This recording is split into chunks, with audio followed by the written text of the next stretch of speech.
태초부터 지금까지 인간은 결코 싸움을 멈출 수 없었습니다. 우리의 민은 세상에서 가장 강력한 존재로서 황제로 추앙받고 있습니다. 전쟁을 영원히 끝내기 위해서는 한 명의 지배자가 필요합니다. 아무리 많은 피를 흘려야 하더라도 그는 자신의 힘을 사용해 인류를 위한 새로운 세상을 창조해야 합니다. 적이 아무리 뛰어나더라도 이 남자와 맞닥뜨리면 결말은 하나, 죽음뿐입니다. 많은 이들은 그를 악마로 여기며 무고한 생명을 빼앗아가지만 그런 것은 중요하지 않습니다. 전쟁을 끝낼 수만 있다면 폭탄이 쏟아지고 그와 함께 사람들의 비명이 하늘을 찌릅니다.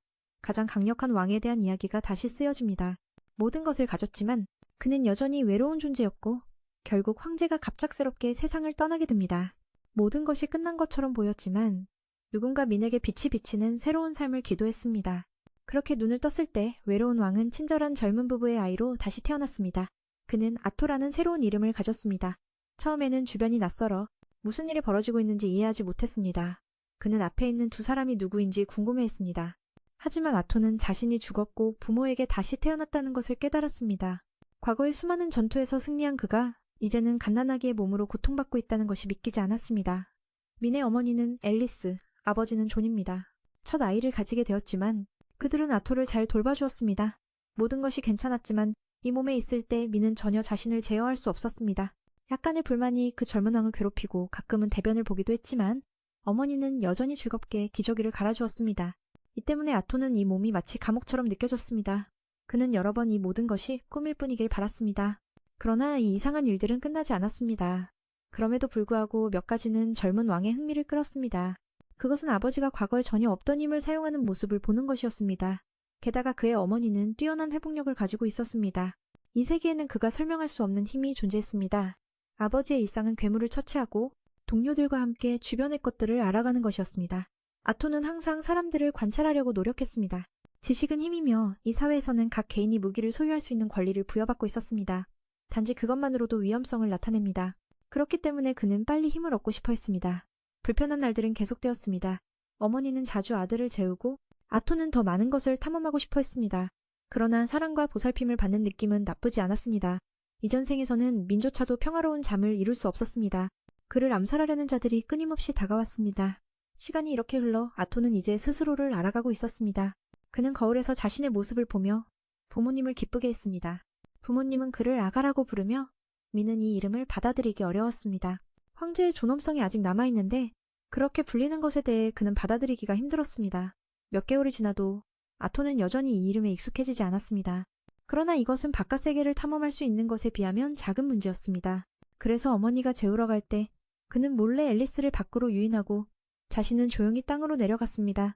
손과 발을 조종할 수 있게 되자 발견하게 된다. 다행히 집안에는 그가 필요한 모든 정보를 담고 있는 독서실이 있었다. 지식은 무기이며 결국 젊은 왕은 자신이 원하는 것을 얻었다. 그가 태어난 카엔 대륙에는 세 개의 왕국이 있다. 첫 번째는 지하에 사는 드워프족이다. 다음은 숲 깊숙이 자리한 엘프 왕국. 마지막으로 그의 가족이 거주하는 사핀 왕국이다. 인간 왕국은 가장 많은 인구를 자랑한다. 이 나라는 이전에 민카이가 통치했던 나라와 같은 군주제다. 그러나 여기에는 한 가지 차이점이 있다. 즉, 황금은 빼앗을 것이 아니라 상속받는 것이다. 이전 생애와 비교하면 이 세계는 발전하고 있다고 할 수 있다. 이 기본 정보 외에도 아토는 부모님이 사용하는 힘에 대한 책을 찾았다. 기술이 발전하지 못하는 이유 중 하나는 마법 때문이다. 여기서 메인은 부모님이 사용하는 힘이 만화로 구성되어 있다는 것을 깨달았다. 만화를 조종하는 능력은 대부분 부모님으로부터 유전된다. 100명 중 1명은 특별한 능력을 타고 태어난다. 힘을 활성화하는 두 가지 주요 방법이 있다. 그것은 아우멘터와 컨트롤이라고 불린다. 그의 아버지는 전사처럼 신체를 강화하는 방식으로 만화를 사용한다. 아우멘터는 사용자에게 엄청난 힘과 높은 방어력을 제공한다. 컨주러는 만화를 외부로 방출하고 이를 마음대로 조종할 수 있다. 어머니도 한번 해본 적이 있지만 그녀는 평범한 사람들과는 다른 특별한 능력을 지닌 것 같다. 힘을 조종하는 데 필수적인 것은 만화 코어다. 마법사가 되기 위한 각성은 대개 사춘기 초부터 청소년기 끝까지 이루어진다. 신체 안에 잠재된 만화 조각을 한 점으로 모으고 동시에 만화를 응축하면 한 사람이 마법사가 될 수 있다. 본래 미는 이전 생에서도 유사한 것을 알고 있었지만 아토는 이를 기라고 부른다. 그 힘은 젊은 왕이 모든 전투에서 이길 수 있도록 돕는 잠재적인 힘이다. 그리고 그것의 핵심은 기의 중심이다. 그는 이전 생의 지식을 활용해 이번 생의 무기로 바꾸고 싶어 했다. 만화 조각을 모으는 데 집중하고 있을 때 어머니에게 발각되었다. 이렇게 아토는 아무것도 배우지 못한 채로 들리게 되었다. 앨리스는 아들로부터 뭔가를 느끼고 메이는 걱정하게 된다. 자신의 훈련이 발각된 줄 알고 있었다. 그러나 사실 아토는 방금 대변을 본 것이었다. 처음엔 자신이 통제하고 있다고 생각했으나 아래를 만져보니 따뜻한 느낌이 들었다. 젊은 왕은 자신이 너무 집중한 탓에 자신이 똥을 쌌다는 사실을 믿을 수 없었다. 다시 한번 그는 이 몸이 자신의 뜻대로 할 수 없는 감옥 같은 존재라는 것을 느꼈다. 시간이 지나 아토는 2살이 되었고 어머니는 아들의 변화에 관한 모든 것을 일기장에 기록하고 있었다.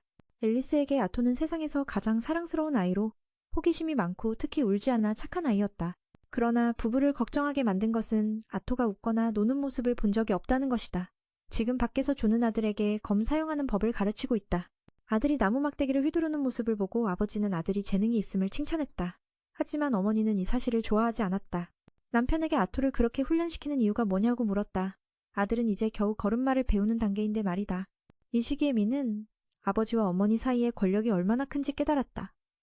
조는 아내에게 감히 반항하지 못했다. 아토는 이 세계가 모계사회로 운영되는 것은 아닐까 생각하게 되었다. 조금 더 성장한 그는 마을로 나가 다양한 것들을 구매하는 기회를 가졌다. 새로운 것을 탐험하면서 그는 기쁨에 차서 기뻐했다. 어머니도 그를 이해해서 아들을 위해 여러 곳으로 데리고 갔다. 무기를 통해 젊은 왕은 기술을 통해 나라의 발전 정도를 평가할 수 있었다. 또한 이곳에는 이전 생애에서는 존재하지 않았던 많은 물질이 존재했다. 가장 특별하고 매력적인 것은 분명 마법이었다. 이날은 자신이 그동안 조용히 찾아본 정보 중 가장 큰 수확이었다. 오후에 놀다가 아토는 졸리게 되었다. 그는 부모님의 사랑이 얼마나 큰지를 느꼈다. 몇 가지 불편한 점이 있긴 하지만 결국 그는 불만이 없었다. 부모님이 돌봐주는 것이 이런 기분이구나. 이전 생에서 메이는 그런 기분을 전혀 느껴본 적이 없었다. 그 당시 그는 태어난 지 몇 주 만에 보육원에 버려졌다. 그곳에서 비슷한 처지의 친구들과 자라면서 아토는 항상 한 명의 어머니를 가지고 싶었다. 그리고 이제 그의 소원이 이루어졌다. 어머니와 함께 있는 따뜻한 기분은 정말로 편안했다. 그래서 앨리스는 아들이 자주 침대에서 몰래 나가 책을 읽는 것을 알아챘다. 아토의 눈이 시장에서 새로운 것들을 보고 빛나는 모습을 보며 아마 그는 아버지에게서 모험을 좋아하는 피를 물려받은 것이라고 생각했다. 언젠가 아토가 성장하면 아버지처럼 이 세상에서 수많은 새로운 것을 바라볼 수 있을 것이다. 어머니는 아들이 부드럽고 평화로운 길을 선택하기를 바랐다. 다음 날 그는 항상 곁에 살아있는 교과서를 두고 있어 매우 행운이라고 느꼈다. 매일 아버지가 훈련하는 모습을 보면서 그는 많은 것을 깨달았다. 아버지는 전사이기의 마법을 사용하는 데는 능숙하지 않았다. 어머니는 남편이 이 부분에서 다소 부족하다고 알려주었지만 신체적 힘에 대해서는 흠잡을 데가 없었다. 아토는 이 광경을 보고 즉시 해보려 했으나 점심시간이 다가왔기 때문에 어머니는 허락하지 않았다. 어쩔 수 없이 그는 자신의 특별한 능력을 활용해 설득하기로 했다. 그것은 귀여운 모습을 부각시켜 앨리스를 매혹시키는 것이었다. 처음에는 거부했지만 그가 계속 소리를 내며 조르자 결국 동의하게 되었다. 젊은 왕은 이번에는 승리한 것에 기뻐했다. 지난 2년 동안 아토는 방대한 지식과 경험을 얻었으며 가장 큰 수확은 자신의 몸 안에 있는 마나코어의 형성이었다. 수많은 잠재적인 조각들이 한 점으로 모여 거대한 힘을 만들어내고 있었다. 이 작업은 높은 집중력을 요구했다. 이전 생의 기억을 잊지 않으면서 그가 쏟은 노력은 결국 보답받게 되었다. 마지막 조각을 모은 후 그의 마나코어는 완성되었다. 그러나 그와 함께 큰 폭발이 일어나 부모님이 밖에서 영향을 받게 되었다. 등 부상이 심했음에도 불구하고 그는 아들이 어떻게 지내는지 보기 위해 달려갔다. 그러나 두 부부의 눈에 비친 것은 아토가 아직 3살도 되기 전에 각성한 것이다. 지난 생에서의 노력은 결국 보상을 받게 되었다. 마지막 조각을 모은 후 그의 마나 코어가 완성되었지만 그와 함께 큰 폭발이 일어나 부모님이 외부에서 영향을 받게 되었다. 등에서 심한 부상을 입었음에도 불구하고 그는 아들이 어떻게 되었는지 보려고 달려갔다.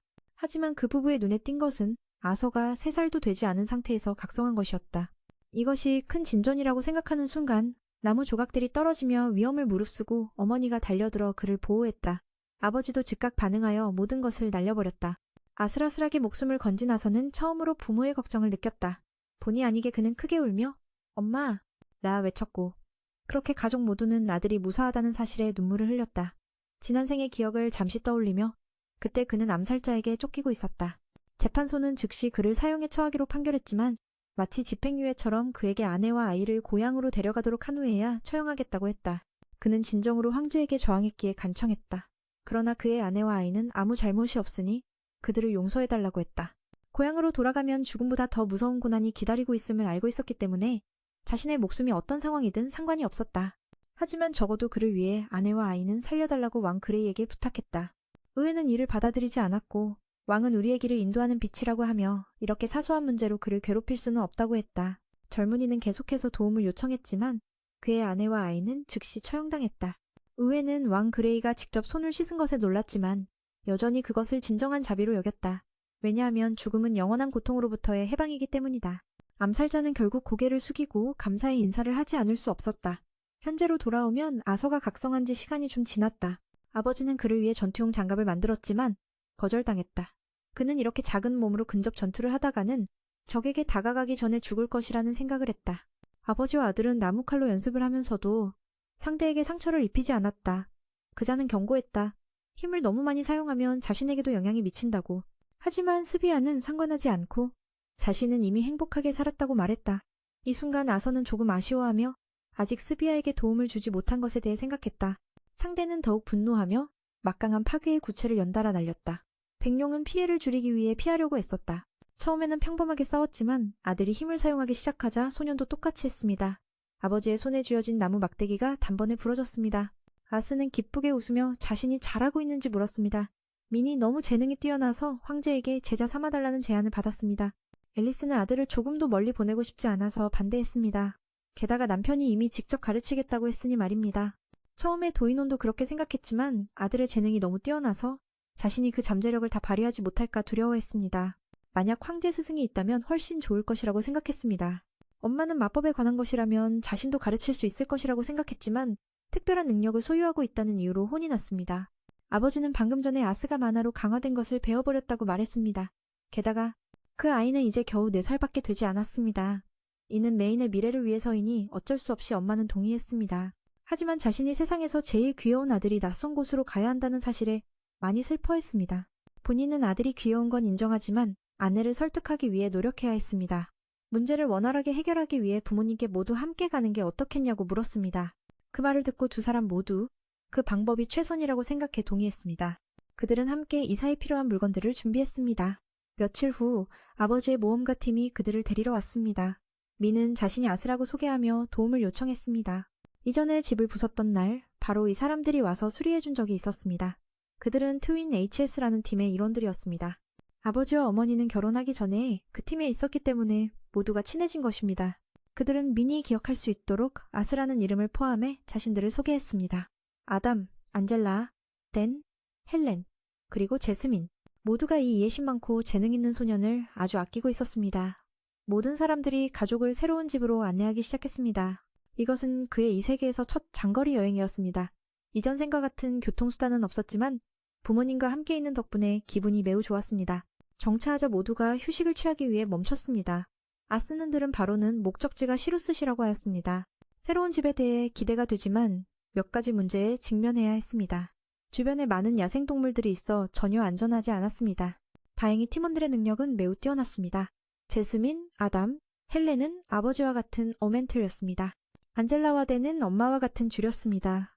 이 팀은 구성원 간의 유대가 강해 협력이 매우 잘 이루어졌습니다. 아스는 자신도 빨리 강해져야겠다고 생각했습니다. 밤이 되자 늑대 덕분에 가족은 맛있는 저녁을 먹게 되었습니다. 지금이 여행 중이기 때문에 아스는 아무것도 요구하지 않았고 적어도 오늘 잡은 고기는 매우 신선했습니다. 엄마도 많이 먹을 수 없었습니다. 맨은 걱정스러워했다. 남편의 손에 상처를 본 앨리스도 회복하려 했다. 이를 알게 된 다른 모든 멤버들은 누가 지켜보고 있는지 경계하기 위해 밖에 나가야 했다. 그녀의 능력은 이 세계에서 매우 특별하다. 마법사인 어머니와 같은 능력을 가진 그녀는 매우 희귀한 존재로 그래서 사람들은 쉽게 타겟이 되지 않도록 능력을 숨기곤 한다. 아버지와 어머니가 외딴 곳에서 사는 것도 이러한 능력을 숨기기 위함이다. 회복이 끝난 아담은 잠자기 전 몸을 풀 것을 요청했다. 그리고 아톰의 능력을 확인하고 싶어 했다. 그는 창을 사용하는 전사로 이 상황에서 불리한 점이 너무 많았다. 신체나 힘이 부족한 어린아이인 만큼 접근할 방법을 찾아야 했다. 모두가 기대에 차 있는 모습을 보며 그는 자신이 4살짜리 아이라는 걸 누가 기억할까 궁금해했다. 그러나 상대는 욘셔나크 공격해왔고 아이는 최선을 다해 싸워야 했다. 아톰은 발의 만화를 활성화하여 속도를 높였고 아담은 그 힘에 의해 몸이 흔들렸다. 순간적으로 그는 뒤로 빠져나가 베려고 했지만 반격을 당했다. 너무 작아진 몸 때문에 힘의 영향을 받아 날아갔다. 다행히 엔젤라가 마법을 사용하여 나머지 사람들을 보호해 주었다. 아담은 아톰이 괴물이라고 생각했다. 만약 그를 살살 다룬다면 자신이 맞을 것이라고 말했다. 자스민은 아이의 움직임에 매우 흥미로워했다. 그녀는 메인이 어떻게 그렇게 빠르게 움직였는지 아톰에게 배우고 싶다고 말했다. 그녀의 눈빛을 보며 젊은 왕은 이 사람이 필요한 것을 얻을 때까지 절대 포기하지 않을 것임을 알았다. 그들의 여정은 다음 날들에 걸쳐 꽤 순조롭게 진행되었다. 아톰은 새로운 것들을 배우며 지식을 쌓았다. 또한 그는 자스민에게 발의 만화를 전이하여 속도를 높이는 방법을 가르쳤다. 하지만 이 기술은 누구나 할 수 있는 것은 아니었다. 그날 이후 아톰은 자주 그녀에게 감시당하게 되었다. 다음 날은 메인의 생일이었고 자스민은 그를 위해 선물을 가져왔다. 그것은 아톰에게 속도 향상을 가르쳐준 것에 대한 감사의 의미로 주어진 칼이었다. 그의 새로운 무기는 상황에 따라 사용할 수 있도록 특별히 설계되었다. 사람들은 자스민이 다른 사람들과 이렇게 가까이 지내는 모습을 좀처럼 보지 못했다. 앨리스는 아들이 너무 귀여워서 그렇다고 생각했다. 그들이 계속 나아가려 할 때 갑자기 메이는 어머니에게 이상한 조짐을 발견했다. 그들이 갑자기 움직인 후 모두 도둑대의 공격을 받았다. 그들의 숫자는 매우 많았고 모든 곳을 포위하고 있었다. 목표는 여성과 아이들이었다. 메이는 이런 자들이 어느 세계에나 있다는 것을 깨달았다. 전투가 빠르게 시작되었다. 어머니는 아톰을 안심시키며 엄마가 여기 있으니 걱정하지 마. 모두 함께 도둑에 맞서 싸우자고 말했다. 개인의 능력에서 그들은 확실히 우월했지만 적의 숫자가 너무 많았다. 레노는 금방 쓰러졌지만 두 모녀가 덜 걱정하게 하려고 강한 모습을 보였다. 그들은 특별한 능력에 대해 알게 되면 더 위험해질 것이라고 생각했다. 아버지는 아들에게 어머니를 데리고 먼저 가라고 부탁했고 여기서는 다른 사람들이 처리하도록 하였다. 처음에 그는 싸우고 싶어 했지만 어머니의 뱃속에 아기가 있다는 것을 듣고는 따라야 했다. 이것은 태어날 아기를 보호하기 위한 것이었다. 형과 누나들은 두 모녀가 도망칠 수 있도록 길을 만들었다. 그는 자신이 모든 것을 빼앗겼던 자가 이제는 빼앗길 위기에 처해 있다는 것을 생각했다. 아마도 이것이 전생의 원인으로 인한 업보일 것이다. 이때 한 마법사가 공격 마법을 사용했다. 아톰은 이를 감지하고 어머니를 밀쳐내며 자신은 벼랑으로 떨어졌다. 최소한 그는 그를 끌어내리려고 했다. 그래서 그는 칼을 던졌다. 두 어른은 마법을 작동시키려 했지만 그들은 시간에 맞추지 못했다. 그 순간 메이는 친척을 잃는 것이 어떤 것인지 이해하기 시작했다. 그리고 자신을 암살하려 했던 사람의 소원도 떠올랐다. 그는 자신의 목숨을 가족을 보호하기 위해 바치게 된 것에 후회하지 않았다. 가장 아쉬운 것은 부모를 다시 만날 수 없게 될까 두려웠다. 또한 태어나지 않은 뱃속의 아기를 돌보고 싶었다. 밤이 되자 아톰은 갑자기 깨어나 자신이 죽지 않았음을 깨달았다. 그 순간 거대한 생물이 나타났다. 더 놀라운 것은 그것이 메인의 이름을 알고 있으며 아침 인사를 건넸고 그는 두려워했다. 거대한 생물을 마주한 메인은 이것이 무엇인지, 왜 자신이 여기 있는지 궁금해했다. 그는 눈앞의 적을 물리쳐야 한다는 생각에 빠져 있었고 아톰은 속았지만 돌진하자 간단히 밀려났다. 그의 목소리는 그가 아직 미숙하다고 말했다. 그는 메인의 동맹이라고도 했다. 그녀는 이후 자리를 일어나서 잘 익은 과일을 따러 갔다. 아톰은 여전히 두려워하며 이 사람이 누구인지 전혀 몰랐다. 정중하게 대화하고 싶었지만 몸이 허락하지 않았다. 여기 떨어지면서 몸이 거의 부서졌으니 그를 살리게 된 것에 감사해야 했다. 검은 생물은 제대로 먹지 않으면 어떤 질문에도 대답하지 않겠다고 요구했다. 이를 듣고 아톰은 황금색 잘 익은 과일을 물어보며 씹어먹기 시작했다. 그는 이제 아버지와 어머니가 어떻게 지내고 있는지 알고 싶어 했다. 그녀는 이곳을 떠날 수 없기 때문에 정보가 없었다. 하지만 그녀는 멀리 있는 것들을 볼 수 있는 능력을 가지고 있어서 두 사람이 아직 죽지 않았다고 확신했다. 그들이 무사하다는 소식에 메이는 매우 기뻐했다. 아톰은 최소한 어머니와 뱃속의 아기를 안전하게 도와주었다고 눈물을 흘렸다. 그는 괴물 같은 노인 여성에게 감사하며 그녀의 이름이 시비아라고도 말했다. 두 여자를 떠올리는 어떤 기억이 나타났다가 곧 사라졌다. 그렇게 며칠이 더 지나갔고 주인공은 아직 완전히 회복되지 않았다. 그는 집으로 빨리 돌아가고 싶어 했고 그래서 시비아의 말에 잘 따르며 충분히 음식을 먹고 잤다. 하지만 이곳은 주변에 많은 괴물들이 있어 그의 소망은 이루어지지 않았다. 그는 야생동물과 법의 테두리 밖에서 살아가는 것들의 영역에 있었다. 다행히 시비아는 그를 위해 강해질 수 있도록 훈련할 계획을 세웠다. 이곳에서 빠져나가려면 많은 힘이 필요했다. 메이는 시비아의 말을 듣고 훈련을 시작했다. 사실 스승을 찾으러 가는 길에 이렇게 훈련을 받는 것도 좋았다. 이해할 수 없는 것은 이 노인이 자신의 과거에 대해 전혀 이야기하지 않았다는 것이었다. 그 존재는 메인을 무섭게 만들 정도로 기괴한 생물이었다. 그녀는 분명히 어떤 강력한 것과 싸운 경험이 있어 몸에 상처가 나 있는 것이라 생각했다. 그 모습과는 달리 그녀는 놀라울 정도로 따뜻함을 지닌 존재였다. 체력을 단련하자 민도 뛰어난 만화를 발산하여 시비아를 만족시켰다. 그녀는 아톰에게 이렇게 할 수 있냐고 물었고 아톰은 놀라워했다. 그녀는 손에서 마법을 사용하며 만화를 집중하는 모습이 마치 날아오르며 연료를 추가하는 듯했다. 사람들은 만화에 대한 편견을 가지고 있으며 에너지를 집중하고 사용할 때 두 가지를 분리해야 한다고 생각했다. 그녀의 말에 따르면 인간을 제외한 다른 생물들은 이렇게 할 수 있으며 특히 마나비스라는 괴물은 이와 같은 마법을 사용하는 것이 숨쉬는 것과 같다고 했다. 메인도 이 힘을 얻고 싶어 했고 당연히 그는 동의했지만 시험에 부딪혔다. 그 힘을 얻은 후 그는 무엇을 하고 싶어 하는지 물어보았다. 젊은 왕은 부모님이 강도들에게 잔인하게 당한 장면을 떠올리며 분노에 휩싸여 자신이 사랑하는 것들을 빼앗은 자들에게 죽음을 내리겠다고 입 밖에 말했다. 이것은 바로 그의 전생에서의 성격이었다. 결국 스비아는 그에게 한 대 쳐서 정신을 차리게 했고 아토르에게도 성적이 낮다고 하여 더 이상 가르치지 않겠다고 말했다. 특히 방금 전과 같은 증오의 표정을 짓고 있던 아이에게 그는 적을 물리치는 것이 잘못된 일이 아니라고 반박했다. 전생에도 항상 그렇게 했기에 정상에 올라설 수 있었다고. 할머니는 그의 머릿속에 언제나 다른 사람을 물리치는 것만 생각하고 있는지 정말로 기쁘냐고 물었다. 스비아는 아까 그를 조금 세게 때린 것 같다고 말했다. 그녀는 손으로 그를 쉽게 찢어버릴 수 있지만 반대로 부드럽게 대할 수도 있다고 했다. 그 소년이 어떤 것을 더 좋아하는지 물었다. 아토르는 겁에 질려 그녀가 부드럽기를 원한다고 말했다. 분노와 증오는 쉽게 일어날 수 있으며 그로 인해 불필요한 폭력이 생길 것이라는 것을 느끼면서 그 순간에 쾌감을 느낄 수도 있지만 이후에는 증오만 더 커질 뿐이라고 했다. 그녀는 자신의 생명을 구하기 위해 그런 인간이 되는 것을 원하지 않았다. 그 순간 미는 스비아가 자신의 모든 것을 손안에 쥐고 있다는 것을 느꼈다.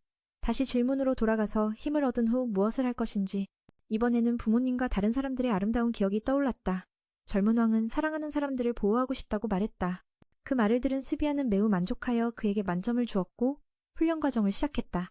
장면이 다른 곳으로 전환되었고 스비아와 닮은 한 사람이 두 사람의 위치를 찾으려 하고 있었다. 엠의 전생의 기억.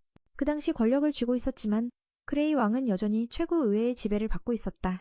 그는 명목상 왕일 뿐 전쟁의 도구였다. 그 노인은 엠이 가져온 전투의 업적을 칭찬하며 자신의 행복과 국민의 행복을 가져다 주었다고 말했지. 그때 그레이는 어떤 일이 있냐고 묻자 아무 말 없이 조용히 떠났고 자신이 퇴위할 것이라고 알렸다. 그 이후 아토르는 만화 집중 기술을 익히기 시작했다. 스승의 말에 따르면 이 힘을 다루면 마법의 가능성이 더욱 확장될 것이라고 했다. 급한 마음에도 불구하고 그는 서두르지 말고 만화를 마음대로 조절해야 한다고 스스로에게 주지시켰다.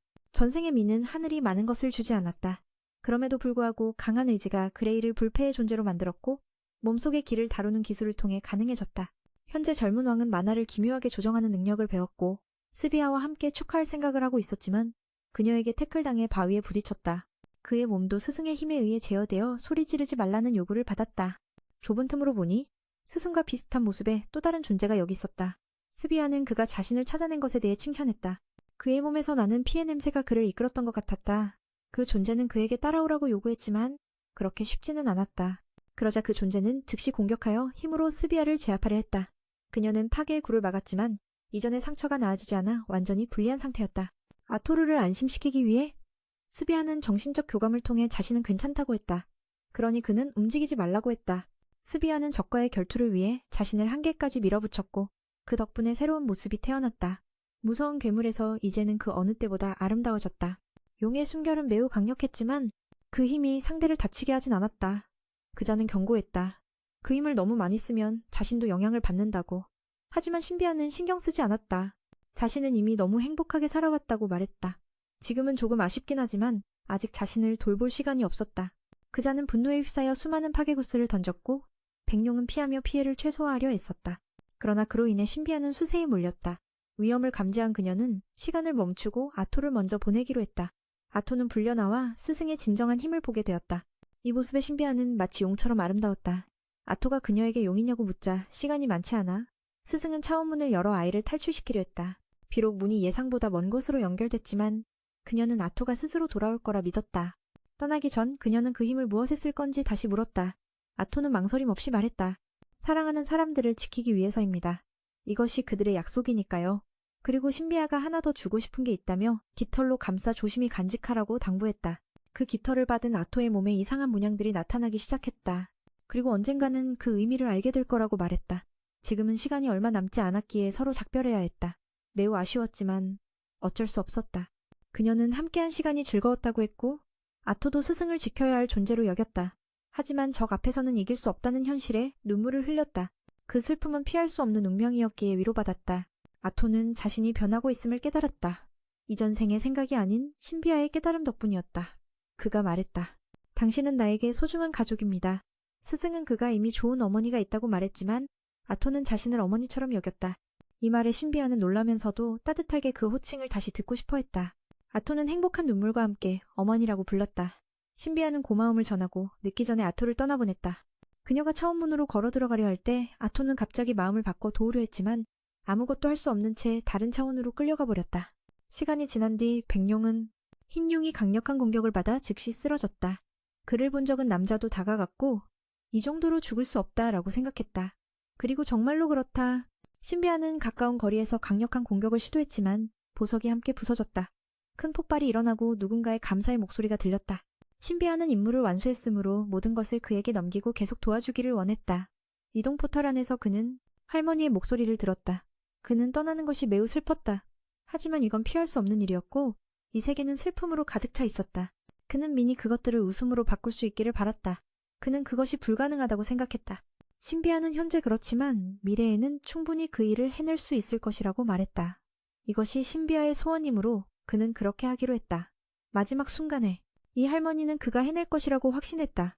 그는 최고 왕이었으므로 그러나 이전처럼 분노와 증오에 빠지지 않길 바랐다. 밝은 빛이 그의 새로운 삶을 비추기를 기원했다. 그는 그레이 왕이라고 불리게 되었다. 그는 모든 것을 깨닫기 시작했다. 그렇게 아토르는 낯선 곳에서 깨어나고 그의 뺨에 눈물이 흘렀다. 그는 신비아의 말을 이해했으므로 이제부터는 이 세계를 아름답게 만들기 위해 모든 것을 할 것이다. 갑자기 누군가의 구조 요청 소리가 들렸다. 많은 말을 하지 않고 아토르는 발에 힘을 주어 나무 위로 뛰어올랐다. 그는 인신매매범들이 한 엘프 소녀를 포위하고 있는 장면을 목격했다. 그들은 그녀가 매우 가치 있다고 생각하여 팔려고 했다. 모든 목적을 달성한 그들은 더 이상 머물고 싶지 않았다. 이 장면은 매에게 부모님이 공격받던 때를 떠올리게 했다. 그가 매우 화가 났다.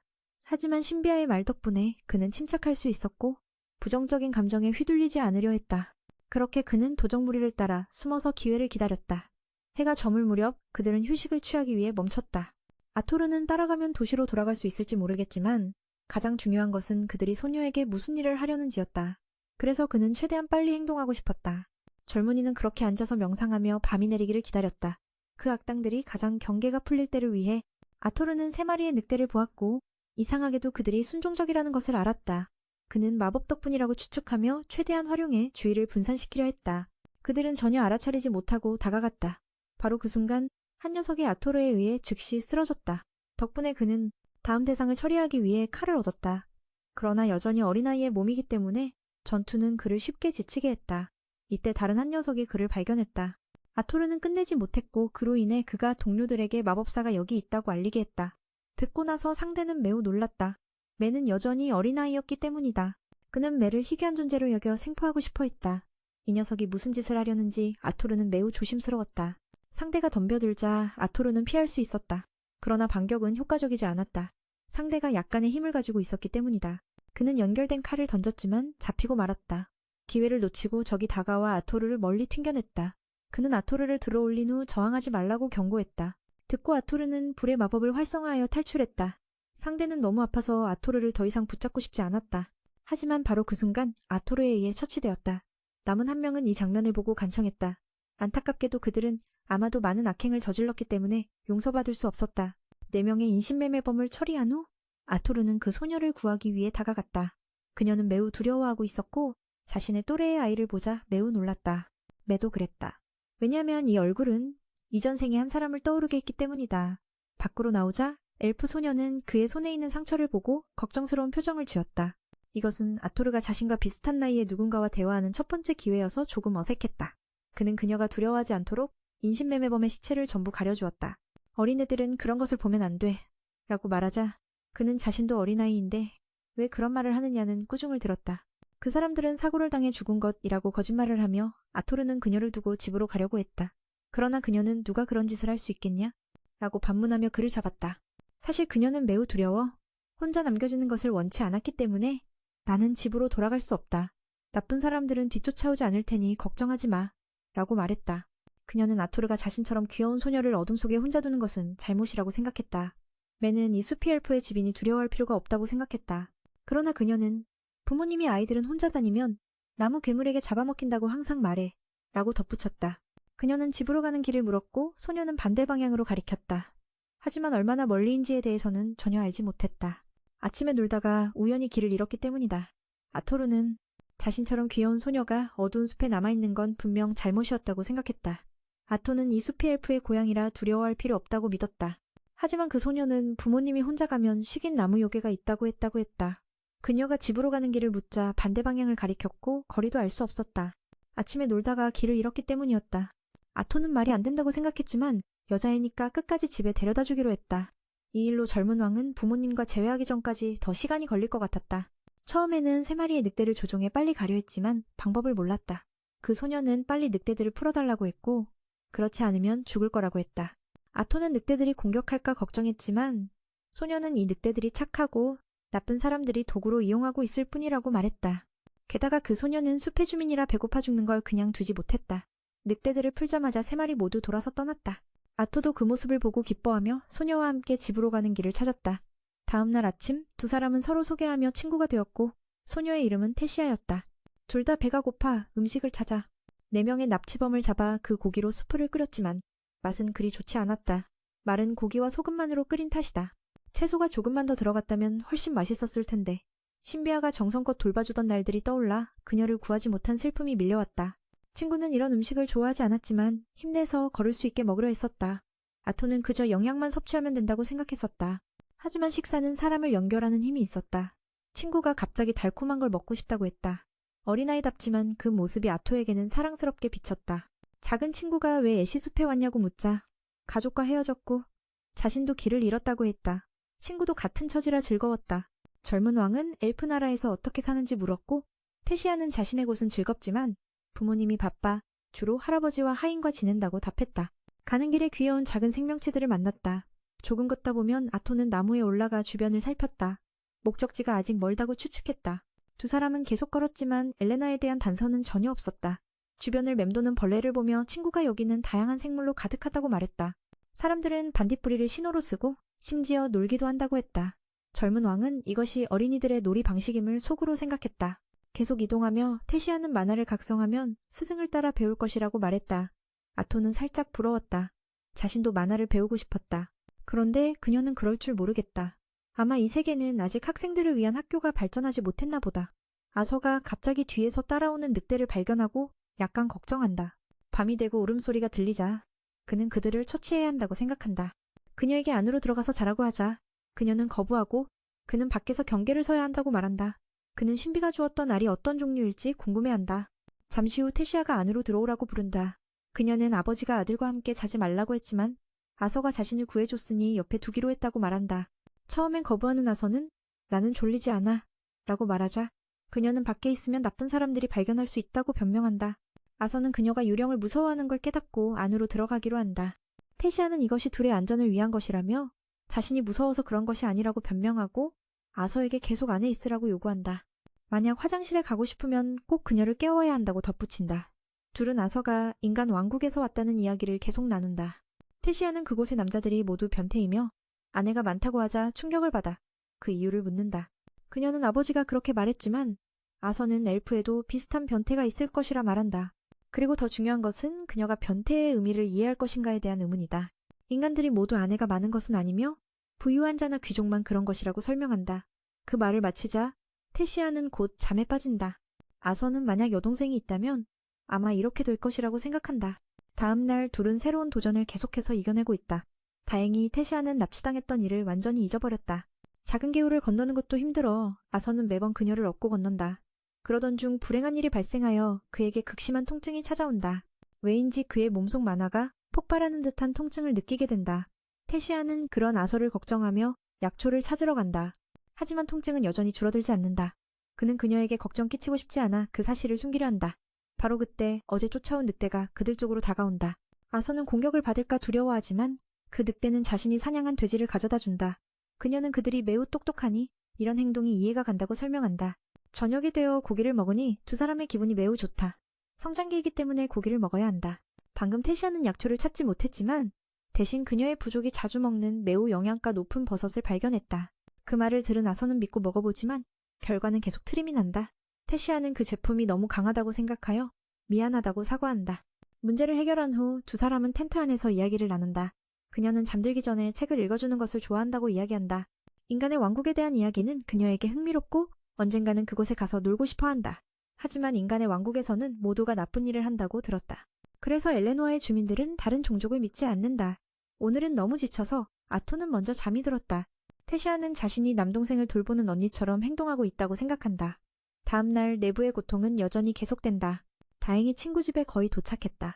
며칠간 서로 친해져 친구를 아티라 부르기로 했다. 그는 처음으로 사귄 친구라 불평하지 않았다. 시골 출신인 자신에게 누군가와 노는 건 큰 기쁨이었다.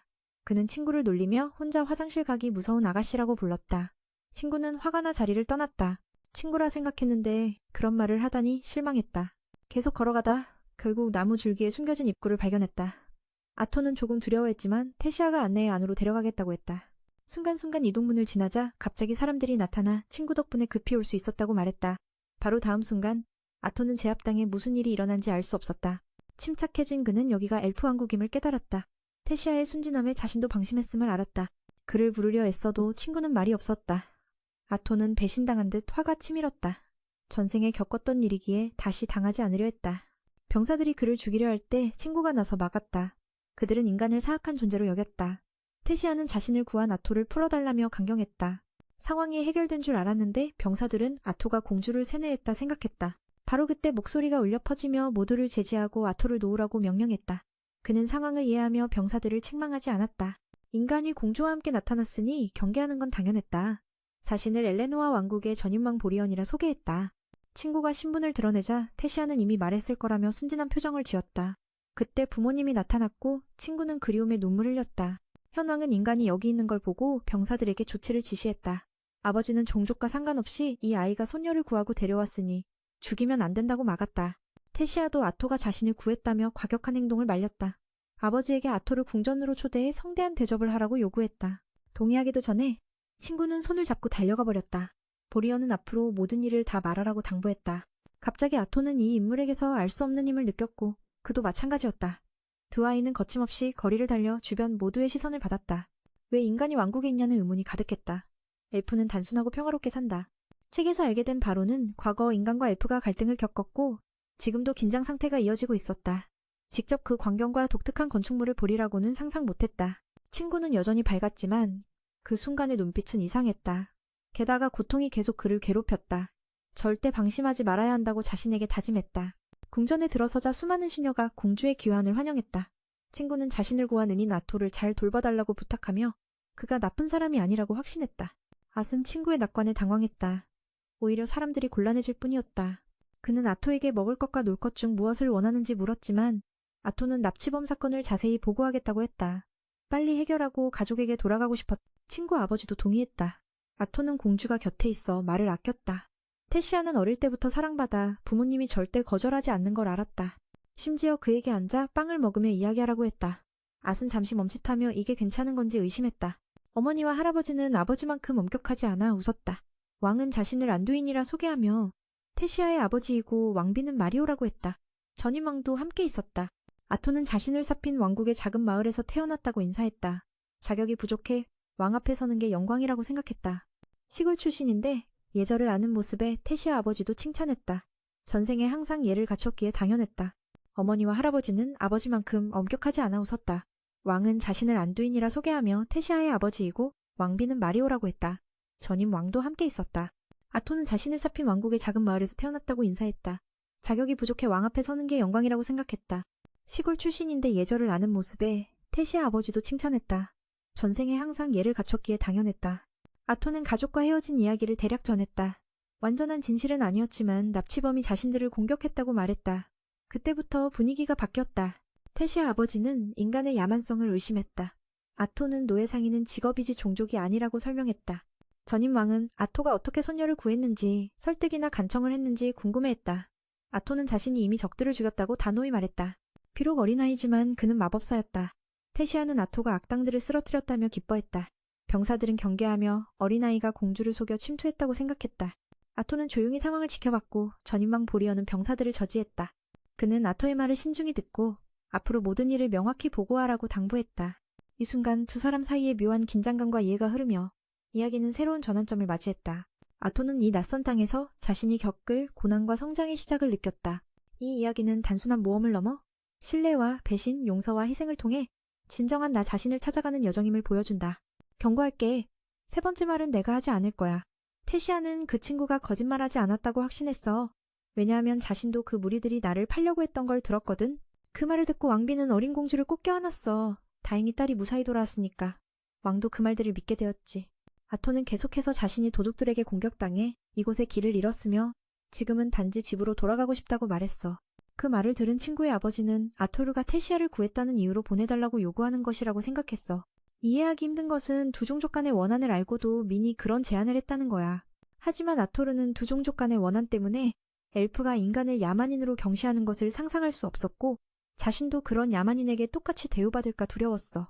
그런 말을 듣고도 안두인은 반박할 수 없어서 아버지는 웃음을 터뜨렸어. 그렇지만 두 종족 간의 적대감은 쉽게 사라지지 않을 거야. 태시아는 아버지를 쏘아보며 민의 요구를 수용하라고 재촉했어. 하지만 사핀 왕국과 연결된 이동 포탈은 중요한 회의가 열릴 때마다 7년에 한 번만 사용할 수 있어.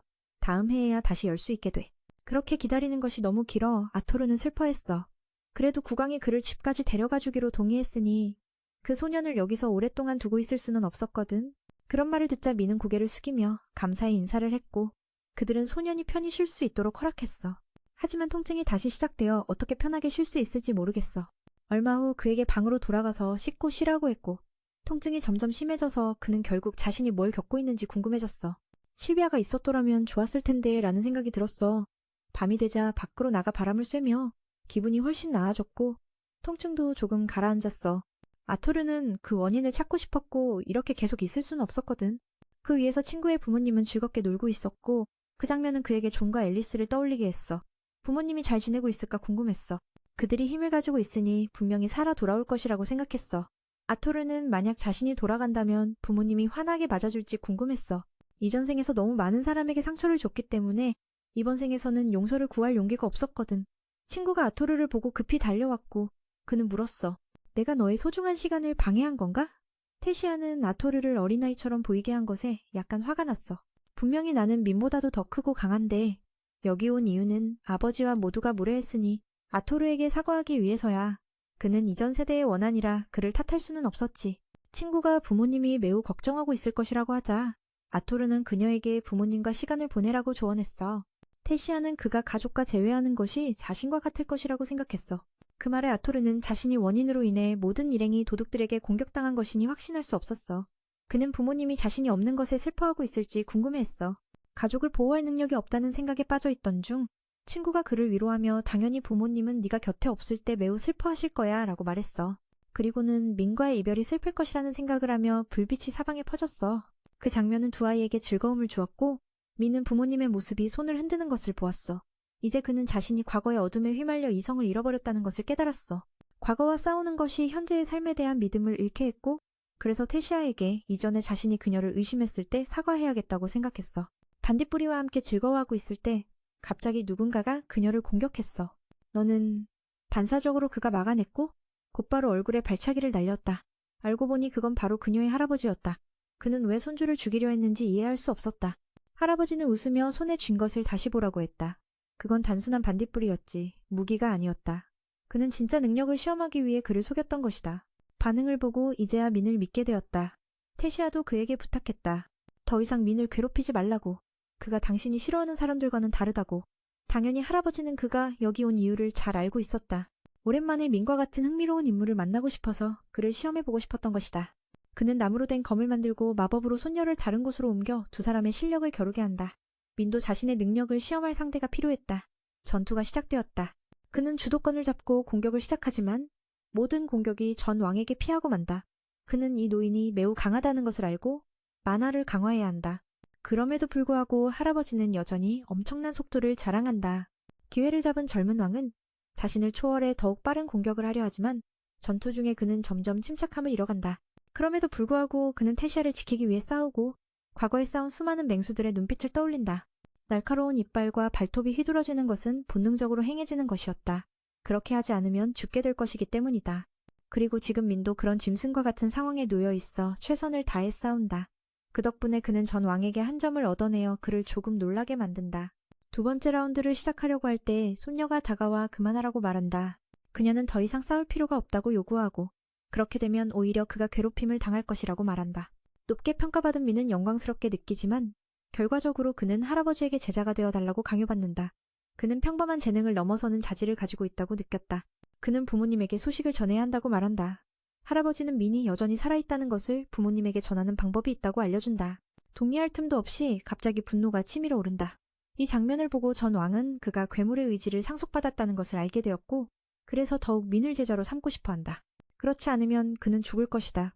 민의 심장은 현재 빠르게 뛰고 있었다. 마치 가슴속에서 무언가가 찢어지는 듯한 느낌이었다. 그는 자신의 몸 안에 괴물의 모습이 보이는 것을 보았고, 그것이 자신 안의 두려움의 현신인지 궁금해한다. 고통스러운 상황에 있을 때 갑자기 테시아가 그를 깨운다. 민은 그녀가 자신의 위에 앉아있는 모습을 보고 당황한다. 결국 그가 짓눌린 것은 그녀 때문이었다. 그는 공주를 괴물에 비유한다. 테시아는 그를 깨우며 옷을 갈아입으라고 요구하고 할아버지가 바깥에서 기다리고 있다고 덧붙인다. 또한 그녀는 정말로 그가 자신과 함께 여기서 놀 것인지 다시 묻는다. 민은 잘 모르겠다고 답하며 먼저 부모님과 연락을 시도해 두 분이 괜찮은지 확인해야 한다고 말한다. 그는 공주에게 예의 바르게 대하는 방식으로 그녀를 놀린다. 그녀는 자신을 테스라고 부르라고 요구하며 자신의 애칭으로 불러주길 원한다. 바깥에서는 왕이 민을 제자로 삼는 것에 대해 아버지에게 제고해달라고 요청하고 있다. 그가 여기서 계속 살 수 있도록 해달라고 요청한다. 장로 비호라는 이 일이 다른 사람들에게 논란거리가 되거나 엘프 부족의 전통에 어긋나지 않게 할 수 있는지에 대해 이야기를 나눈다. 할아버지는 그 소년을 좋아하는 것일 뿐이라고 대답한다. 테시아는 민이 자신의 가족의 은인이라고 외치지만 어린아이처럼 무지하다는 핀잔을 듣는다. 현직 국왕은 더 이상 말하고 싶지 않아 하며 두 아이를 차량에 태워 친구를 만나러 간다. 젊은 왕은 스승을 할아버지라고 부르자 장로는 흐뭇해하면서 민에게 경계심을 풀고 있느냐고 묻는다.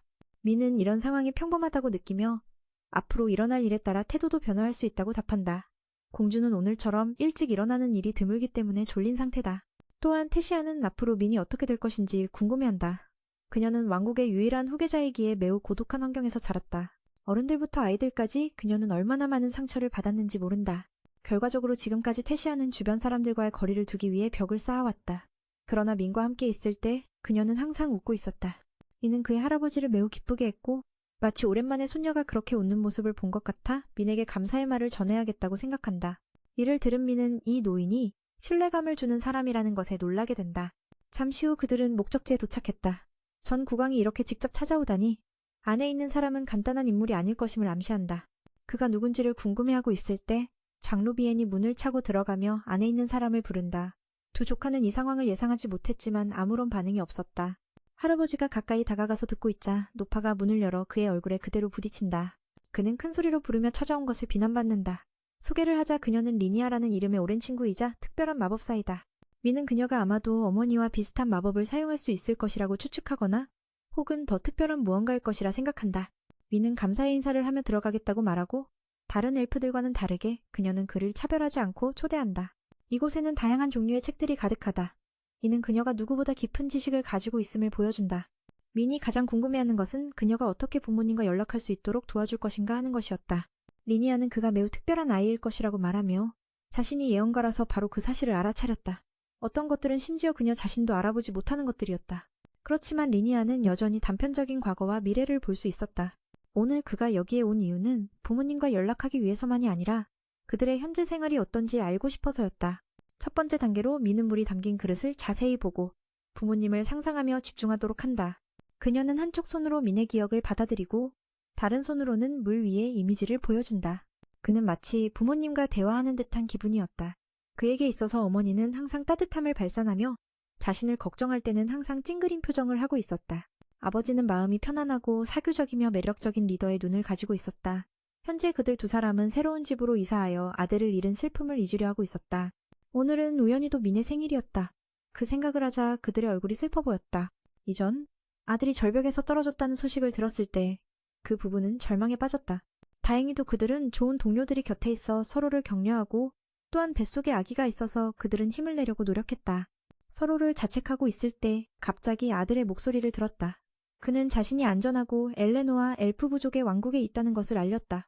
그는 마법으로 연락하고 있다. 특별히 그들과 함께하고 싶지만 지금은 그럴 수 없다는 것을 알게 되었어. 몸이 좋지 않아서 치료가 필요해. 하지만 부모님, 너무 걱정하지 마세요.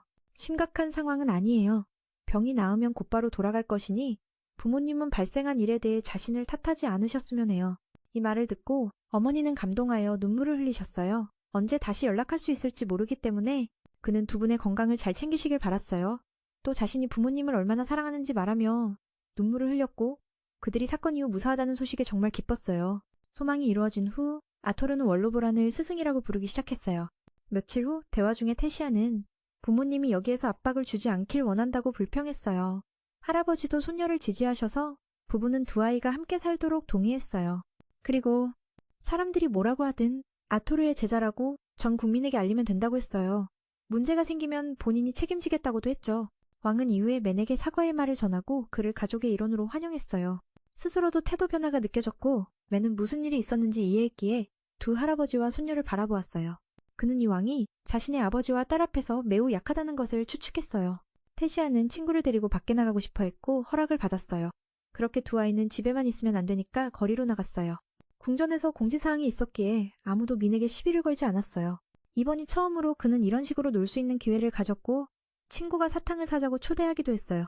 하지만 그곳에는 여전히 문제를 일으키려는 불량한 아이가 있었어요. 동갑내기 소년이 테시아를 자주 놀리곤 해서 민은 어이없었어요. 공주도 그와 접촉하지 말라고 충고했죠. 젊은 왕이 상대를 괴롭히려고 했어요. 그는 금발의 이름을 듣고 놀라는 척했어요. 그 이름이 동물의 이름인 줄 알았으니까요. 소년은 듣고는 민을 무식한 자라고 조롱했어요. 그가 애들을 놀리는 모습에 화가 난 테시아는 웃음을 터뜨렸어요. 아토르의 말장난을 모르지만 페리스를 비꼬고 있다는 것을 알고 도전권을 요청했어요.